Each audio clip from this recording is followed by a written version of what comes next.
Saudara-saudara yang dikasihi Tuhan, kalau kita punya cara pandang yang salah terhadap musibah, maka musibah akan dirasakan sebagai sebuah beban, masalah yang teramat berat.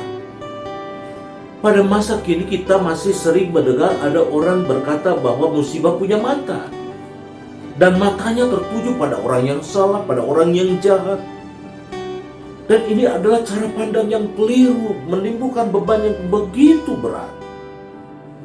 Mengapa orang menempatkan musibah pada tempat yang salah? Jangan-jangan mereka tidak berpikir panjang, atau jangan-jangan mereka tidak menempatkan diri pada diri seorang korban yang mengalami musibah. Mungkin satu waktu kalau ia mengalami perkara yang sama, dia akan merasakan betapa menyakitkan. Ibarat setelah jatuh ia ketimpa tangga, setelah ia menderita sakit, lalu kemudian ia harus menerima beban sosial yang teramat berat, diberikan stigma sebagai orang yang sedang dihukum oleh Tuhan, oleh karena punya pandangan bahwa musibah hanya tertuju pada orang-orang yang jahat. Saudara-saudara yang dikasihi Tuhan, musibah yang kita alami, pandemi COVID-19 bisa menimpa siapa saja. Bisa menimpa orang yang jahat, bisa menimpa orang yang benar, bisa menimpa orang yang terpelajar, bisa menimpa orang yang biasa-biasa saja, bisa merenggut orang-orang yang baik yang sedang mengabdi.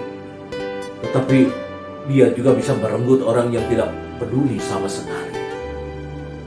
Dan saudara yang dikasihi Tuhan, Yesus tidak pernah mengajar kepada murid-muridnya bahwa musibah punya mata.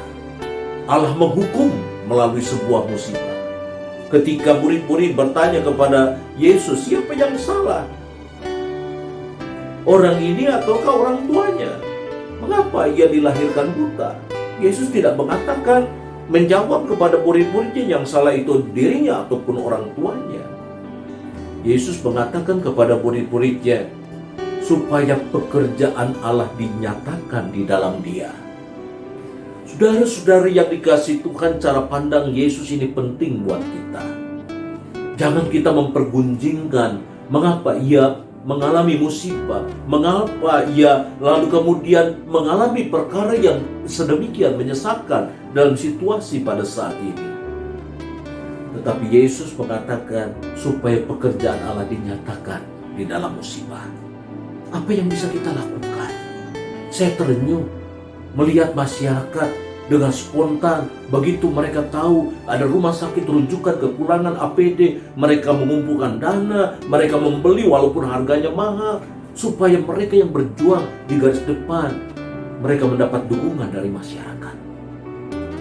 Saya yakin bahwa lembaga-lembaga yang mengumpulkan dana tidak ada hubungan dengan rumah sakit rujukan, selain mereka dihubungkan oleh kasih, oleh getaran, oleh gerakan yang Allah nyatakan di dalam kehidupan ini. Saya terenyuh melihat ada warung-warung memberi makan gratis terhadap para pemulung, untuk para pengemudi ojek online, untuk buruh harian, untuk tukang sampah, untuk orang yang mengais rezeki dari upah harian yang terkena dampaknya. Saya terenyuh melihat bagaimana masyarakat bahu-membahu menyatakan apa yang menjadi kehendak Tuhan dalam kehidupannya. Musibah tidak punya mata. Musibah bukan alat untuk menghukum, tetapi musibah sebagaimana diajarkan oleh Yesus, Tuhan perkenankan terjadi dalam kehidupan supaya pekerjaan-pekerjaan Allah menjadi nyata dalam hidup ini. Tuhan memberkati.